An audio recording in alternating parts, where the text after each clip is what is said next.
बिस्मिल्लाहिर्रहमानिर्रहीम। My name is doctor Mohammad Imran Kanjal और आज के इस लेक्चर में हम ओ लेवल केमिस्ट्री का बहुत ही बेसिक टॉपिक डिस्कस करने जा रहे हैं, that is concept of mole. Mole के साथ हम एवोगैड्रो नंबर को भी साथ कोरिलेट करेंगे और मोल को प्रॉपर डिफाइन करने से पहले आपको ये बता दूं कि बच्चों मोल को हम चार तरह से डिफाइन करने जा रहे हैं। यानी आपके पास हम मोल को मॉलिक्यूल के लिए भी डिस्कस करेंगे, डिफाइन करेंगे, एलिमेंट और आयनिक कंपाउंड और आयन के लिए भी हम इसको जो है वो डिफाइन करने जा रहे हैं। अगर हम मॉलिक्यूल के हवाले से मोल को डिस्कस करें, डिफाइन करें, तो हम ग्राम मॉलिक्यूल भी उसको बोलेंगे। और अगर हम एलिमेंट के हवाले से बात करें तो एलिमेंट के हवाले से जो मोल होगा हम उसको ग्राम एटम, आयनिक कंपाउंड के हवाले से जो मोल होते हैं हम उसको आयनिक कंपाउंड, और आयन के हवाले से चाहे वो पॉजिटिव आयन है चाहे वो नेगेटिव आयन है तो उसके हवाले से जब हम मोल को डिफाइन करेंगे तो हम उसको ग्राम आयन भी बोलते हैं। तो बच्चों, जैसे कि आप लोगों को पता है कि फॉर एग्जांपल आपके पास कोई भी मॉलिक्यूल है, यहाँ पे मैंने वाटर की एग्जांपल ली है, तो किसी भी मॉलिक्यूल का जो मैस होता है हम उसको मॉलिक्यूलर मैस बोलते हैं। और अगर हम किसी एलिमेंट के मैस की बात करें तो हम उसको एटॉमिक मैस की बात डिस्कस करते हैं। अगर हम किसी आयनिक कंपाउंड का मैस लें तो हम आयनिक कंपाउंड का जो मैस होता है बच्चों हम उसको फॉर्मूला मैस बोलते हैं। और अगर हम किसी आयन के मैस की बात करें तो हम उसको आयनिक मैस की बात करते हैं। तो आपके पास चार तरह की चीजें हैं, चार तरह के मैसेस हैं। मॉलिक्यूल का मैस मॉलिक्यूलर मैस, एलिमेंट का mass atomic mass, ionic compound का मैस फॉर्मूला मैस, और आयन का जो मैस होगा वो आयनिक मैस। यानी चार चीजें हैं आपके पास, एलिमेंट है, मॉलिक्यूल है, आयन है और आयनिक कंपाउंड है। और ये चार चीजें हैं और इसी तरह इनके चार तरह के ही मैसेस हैं, यानी एटॉमिक मैस, मॉलिक्यूलर मैस, आयनिक मैस और फॉर्मूला मैस। तो बच्चों, इन चारों चीजों के जो मैस हैं जितने भी हैं, अगर आप उन मैस को, यानी ओवरऑल हम इनको मोलर मैस बोलते हैं, ठीक है, आप लोगों ने नाम सुना होगा मोलर मैस। तो मोलर मैस एक जनरल टर्म है। अगर हम स्पेसिफिकली मोलर मैस ले रहे हैं एटम के लिए तो वही मोलर मैस क्या बन जाता है, एटॉमिक मैस। अगर हम मोलर मैस को डिफाइन करने जा रहे हैं इन टर्म ऑफ मॉलिक्यूल तो वही मोलर मैस जो है वो मॉलिक्यूलर मैस, आयन के केस में वही आयनिक मैस, और आयनिक कंपाउंड के केस में जो मोलर मैस होते हैं हम उसको फॉर्मूला मैस बोलते हैं। तो चार तरह की चीजें हैं, एटम, मॉलिक्यूल, आयन और आयनिक कंपाउंड, और चार तरह के इनके मैसेज हैं। अगर इन चारों तरह के जो मैसेज हैं इनको आप ग्राम्स में लिख दें तो वो 1 मोल बन जाता है। फॉर एग्जाम्पल यहाँ पे मैंने मॉलिक्यूल के केस में एग्जांपल ली है वाटर की। अब वाटर का जो मैस है हम ऑलरेडी डिस्कस कर चुके हैं, उसको मॉलिक्यूलर मैस बोलते हैं। अगर वाटर का जो मैस यानी कि मॉलिक्यूलर मैस कितना है, 18 है, अगर हम उसको 18 ग्राम्स ले लें that will be equal to 1 mole. इसी तरह अगर मैं एलिमेंट की बात करूं तो यहाँ पे मैंने कार्बन एलिमेंट की बात की है, तो अगर कार्बन के एलिमेंट का मैस देखें जिसको हम एटॉमिक मैस भी बोलते हैं वो 12 है, और हम उसको 12 ग्राम ले लें तो वो भी क्या हो जाएगा, इक्वल टू 1 मोल हो जाएगा। इसी तरह अगर हम आयन की बात करें, यहाँ पे मैंने आयन की एग्जांपल ली है हाइड्रोक्सल आयन। आप पॉजिटिव आयन भी ले सकते हो, कोई भी नेगेटिव आयन भी ले सकते हो। यहाँ पे हाइड्रोक्सल आयन है, हाइड्रोक्सल आयन का जो आयनिक मैस होगा वो 17 होता है। अगर मैं उसको 17 ग्राम ले लूं हाइड्रोक्सल आयन को तो वो भी क्या हो जाएगा, 1 मोल। और इसी तरह आपके पास आयनिक कंपाउंड, यहाँ पे मैंने एग्जांपल ली है आयनिक कंपाउंड के केस में NaCl की एग्जांपल ली है।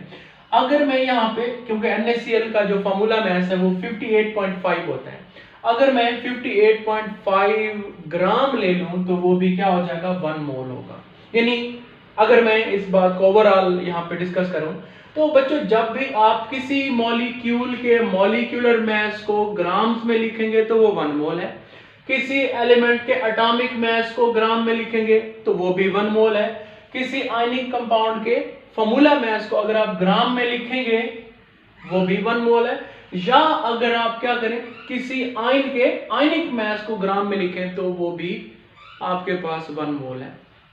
तो अगर आप इन सबको मिला के एक डेफिनेशन बने मोल की, तो क्या बनेगी? Atomic mass of an atom, यानी जो कि हमने यहाँ पे कार्बन की एग्जांपल ली है कि एटॉमिक मास को आपने ग्राम में ले लिया। Molecular mass of a molecule, यहाँ पे हमने एग्जांपल ली वाटर की, जो कि मॉलिक्यूल है, उसके मॉलिक्यूलर मास को। आयनिक मास ऑफ एन आयन, यहाँ पे हमने आयन लिया हाइड्रोक्सिल और उसका ये आयनिक मास है उसको। या आपके पास formula mass of ionic compound, जैसे यहाँ पे हमने NaCl की एग्जांपल ली है, उसका जो मास है आपके पास, उसको अगर आप सब चीजों को जब आप ग्राम में लिखेंगे, चाहे वो आपके पास एटॉमिक मास है, चाहे मॉलिक्यूलर मास है, चाहे आयनिक मास है, चाहे फार्मूला मास है, इन सबको जब आप किस में लिखेंगे? ग्राम्स में लिखेंगे, तो बच्चों वो 1 मोल हो जाएगा। ठीक है, तो अब यहाँ पे इस डेफिनेशन को देखें। Ionic atomic mass of an atom, molecular mass of a molecule, ionic mass of an ion, a formula mass of ionic compound expressed in gram। यानी जब भी आप इन सब के mass को किस में लिखेंगे? ग्राम्स में लिखेंगे, तो वो क्या बन जाएगा? 1 मोल बन जाएगा। और इसका जो फॉर्मूला है मोल निकालने का, वो क्या है? Given mass divided by molar mass. जो गिवन मास है दैट मस्ट बी इन ग्राम, ये याद रखिएगा। अगर केजी में आपको मास प्रोवाइड कर दिया गया और आपसे पूछा गया है कि आप क्या करें, मोल निकालें, तो पहले बच्चों आपने वो मास जो है वो केजी से कन्वर्ट करना होगा ग्राम के अंदर, और divided by molar mass. Molar mass मैंने आपको शुरू में लेक्चर के स्टार्ट में बता दिया कि मोलर मास क्या है? एक जनरल टर्म है। यानी मोलर मास अगर हम एलिमेंट के केस में डिस्कस कर रहे हैं, तो वही मोलर मास क्या बन जाएगा? Atomic mass. यानी एटम के केस में हम ये फॉर्मूला कैसे लिखेंगे? Given mass divided by atomic mass. ठीक है, अगर यही फॉर्मूला अगर हम मॉलिक्यूल के लिए, यानी हम ग्राम मॉलिक्यूल डिस्कस करने जा रहे हैं, तो वही फॉर्मूला या वही मोलर मास आपके पास क्या बन जाएगा? Molecular mass. यानी मॉलिक्यूल के केस में जब आप मोल निकालेंगे, तो क्या लिखेंगे? ये फॉर्मूला कैसे हो जाएगा? Given mass divided by molecular mass. ठीक है, इसी तरह अगर आप यही फॉर्मूला आयन के केस में डिस्कस करने जा रहे हैं, तो मोलर मास की जगह पे आप क्या लिखेंगे? आयनिक मास लिखेंगे। और इस केस में ये फॉर्मूला क्या बन जाएगा? गिवन मास डिवाइडेड बाय आयनिक मास। और फॉर्मूला मास के केस में, आयनिक कंपाउंड के केस में, यहाँ पे फॉर्मूला मास आ जाएगा। ठीक है, तो ये मोलर मास एक जनरल टर्म है, इसलिए मैंने यहाँ पे, क्योंकि ये डेफिनेशन जनरल मैंने लिखी है और फॉर्मूला भी इसके हिसाब से मैंने लिख दिया है, तो आप इस फॉर्मूले में आप किसी भी तरह से, जिस तरह आप इन चारों उसमें चीजों को डिस्कस करने के लिए किसी भी तरह से जो है वो डिस्कस कर सकते हैं।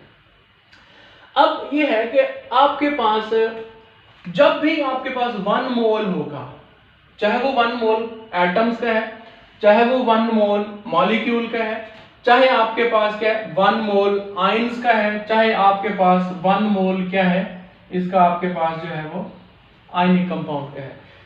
देखिए आपके पास जब एलिमेंट्स का 1 मोल होगा, तो उस 1 मोल के अंदर क्या चीजें मौजूद होंगी? एटम्स मौजूद होंगे ना। ठीक है, अगर आपके पास मॉलिक्यूल्स का 1 मोल है, तो उस 1 मोल मॉलिक्यूल्स के अंदर मॉलिक्यूल्स मौजूद होंगे। और इसी तरह आयनिक कंपाउंड के 1 मोल के अंदर फॉर्मूला यूनिट्स मौजूद होंगे। और इसी तरह आयंस के 1 मोल के अंदर आयंस मौजूद होंगे। सवाल ये पैदा होता है कि 1 मोल के अंदर 1 मोल का, यानी एटम्स के 1 मोल के अंदर कितने एटम्स होंगे? 1 मोल आयनिक कंपाउंड के अंदर कितने फॉर्मूला यूनिट्स होंगे? 1 मोल मॉलिक्यूल्स के अंदर कितने मॉलिक्यूल्स होंगे? और 1 मोल आयंस के अंदर कितने आयंस मौजूद होंगे?